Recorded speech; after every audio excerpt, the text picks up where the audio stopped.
C'est l'heure de l'invité politique avec vous, Patricia Issa de Grandy. Bonjour Benjamin Lucas, vous êtes député Europe Écologie Les Verts des Yvelines, mais surtout, vous êtes celui qui demain aura la lourde tâche de prendre la parole dans l'hémicycle pour défendre la motion de rejet déposée par votre groupe Europe Écologie Les Verts. Dans une interview accordée au journal Le Parisien, ce matin, Éric Ciotti ne ferme pas la porte et annonce qu'une partie de son groupe pourrait voter cette motion. Vous y croyez à ça ? Oui, j'y crois. Sinon, je ne monterai pas à la tribune demain pour défendre cette motion de rejet. Vous croyez que LR puisse voter une motion de gauche ? Oui, parce que en l'occurrence, il n'y a pas de texte. Le sujet demain pour les collègues de LR, c'est pas d'être d'accord ou pas avec moi, pas d'être d'accord ou pas avec ma vision de l'immigration. Nous sommes en désaccord complet sur à la fois l'analyse de la réalité migratoire dans notre pays, mais aussi sur les réponses que la République doit apporter. Dans le sujet, c'est pensons-nous qu'il peut y avoir ou pas une majorité sur ce texte. Or, et la gauche et la droite ont dit très clairement qu'ils ne voulaient pas rentrer dans le marchandage avec Gérald Darmanin.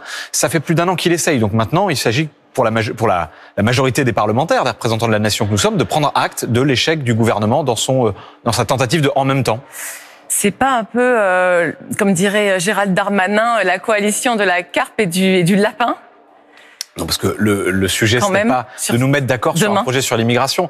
Tout le monde a vu, y compris jeudi dernier, quand on a débattu de la proposition de loi constitutionnelle des Républicains, que nous ne sommes d'accord sur rien. Le sujet, c'est, par contre, est-ce que nous voulons ou pas de cette loi Darmanin ? Or, je constate que personne n'en veut. C'est pas de mon fait. Je constate que depuis un an, ça fait un an que ce débat a commencé. Vous n'en voulez pas, mais pas pour les mêmes raisons. Donc c'est vraiment une coalition de circonstances. Ce n'est pas une coalition. Il n'y a pas de texte de motion de rejet. On ne propose pas, je ne demande pas à mes collègues de se rallier à ma vision des choses. Le sujet, c'est d'appuyer sur un bouton oui ou non sur est-ce qu'il faut ou pas rejeter le texte Darmanin. C'est ce qui finalement rend plus simple peut-être certainement un vote des LR du coup. Oui, parce que c'était au gouvernement de trouver une majorité. Rendez-vous compte, on a débattu à l'Assemblée nationale le 6 décembre 2022 de ce sujet immigration. Le texte a été présenté le 20 septembre 2022 par le ministre Darmanin et à l'époque le ministre du SOPT qui depuis est aux abonnés absents. Donc ça fait un an que Gérald Darmanin a l'occasion de trouver une majorité. Il ne l'a pas trouvée, donc il faut prendre acte de cela et passer à autre chose. Si votre motion de rejet est votée et que le texte est rejeté, la version du Sénat, plus dure, reviendrait certainement au Sénat, qui est à majorité de droite. Vous prenez un gros risque. Vous pourriez rendre un grand service à la droite et au LR. Non, parce qu'il n'y a pas de majorité non plus pour voter la proposition du Sénat. La droite n'est pas majoritaire, la droite LR n'est pas majoritaire à l'Assemblée nationale. Oui, mais au Sénat, ils sont quand même en force. Oui, mais le dernier mot revient à l'Assemblée nationale. C'est pas moi qui le dis, c'est la Constitution de la Ve République. Ça passerait repartir au Sénat, ils referaient leur petite mouture, ils le durciraient à nouveau, oui. Et peut-être que ça donnerait du temps pour négocier avec Gérald Darmanin des choses. Du temps, il en a eu, Gérald Darmanin, plus que sur n'importe quel autre texte depuis 6 ans de macronisme.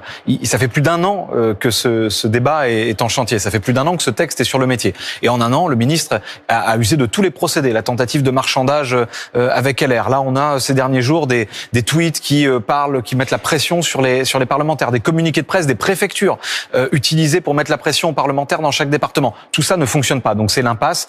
Et de Gérald Darmanin, mais aussi du macronisme. On voit bien qu'il y a une gauche, qu'il y a une droite, que sur ce sujet migratoire qui met en jeu ce qu'est notre conception de la France, de la République, eh bien, en même temps, l'absence de boussole du ministre ne peut pas fonctionner. On gouverne pas un grand pays comme la France avec des slogans de cours d'école comme celui qu'il a employé, gentil avec les gentils, méchant avec les méchants. On gouverne avec un cap, avec une vision. Or, ce gouvernement n'en a pas. Regardez, par exemple, d'un mot sur l'aide médicale d'État.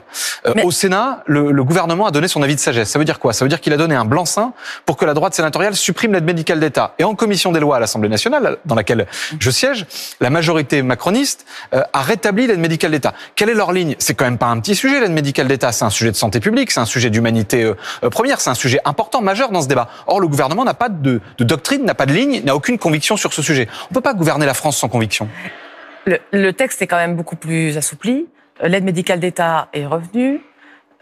Les métiers en tension, il y aura quand même le fameux compromis qu'on nous vend sur les métiers en tension n'en est pas. C'est une expérimentation sur 3 ans de quelques régularisations dans quelques zones géographiques pour quelques métiers en tension. Le ministre de l'Intérieur lui-même a dit c'est quelques milliers de personnes, c'est pas grand-chose. Donc c'est presque rien. Alors presque rien, j'en conviens, c'est mieux que rien, mais ça reste presque rien.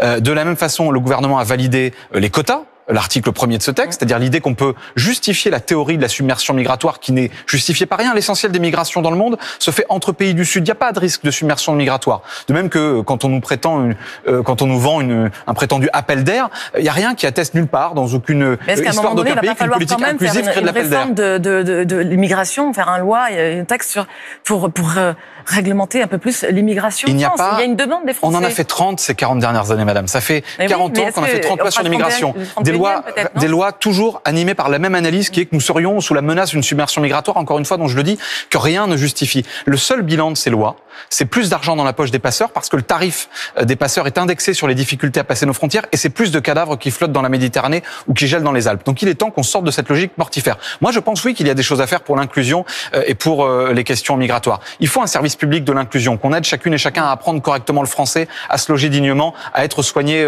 quand il le faut. Il faut, par exemple, puisque l'intégration est un processus civique, ouvrir le droit de vote aux élections locales aux étrangers. Il faut sortir les étudiants étrangers des chiffres de l'immigration. Ils n'ont rien à y faire.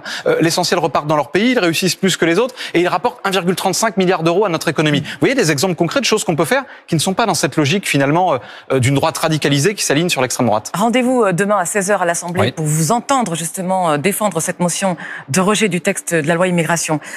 Entre-temps, Emmanuel Macron a confié à une journaliste du Monde vouloir un grand rendez-vous avec la nation. Il souhaite unir les Français. Est-ce qu'il en est encore capable ? L'unité ne se décrète pas, elle se construit, singulièrement quand on est le président de la République. Et je l'ai dit, les Françaises et les Français auraient besoin d'un président de la République qui a des convictions, qui a un cap. Ils ont élu et soutenu François Mitterrand qui leur proposait l'abolition de la peine de mort, par exemple, alors qu'ils étaient majoritairement favorables à son maintien. Nous sommes un peuple politique qui a besoin de savoir où veulent aller ses dirigeants. Or, le président de la République navigue à vue uniquement par opportunisme. C'est d'ailleurs l'essence même du macronisme, hein. Réunir les renégats des deux camps et considérer qu'on dépasse 2 siècles de République et de clivage gauche-droite. Nous sommes dans un retour de l'histoire de ce clivage démocratique. Le président de la République, pardon, mais s'il veut unir le pays, qu'il commence par servir la République avant de servir son clan, qu'il commence par mettre la devise républicaine, liberté, égalité, fraternité dans la vie quotidienne de chacune et de chacun, en rétablissant les services publics, en refondant l'école de la République et pas en cédant à des tentations autoritaires ou réactionnaires. Bref, qu'il soit à la hauteur de la promesse républicaine et du barrage républicain qui l'a conduit à être élu et réélu en 2017 et 2022. S'il vous proposait de participer justement à la construction de cette unité, vous pourriez y participer ? Non, moi, mon rôle, c'est d'être dans l'opposition. Je contribue à l'unité d'émotion du pays quand il le faut.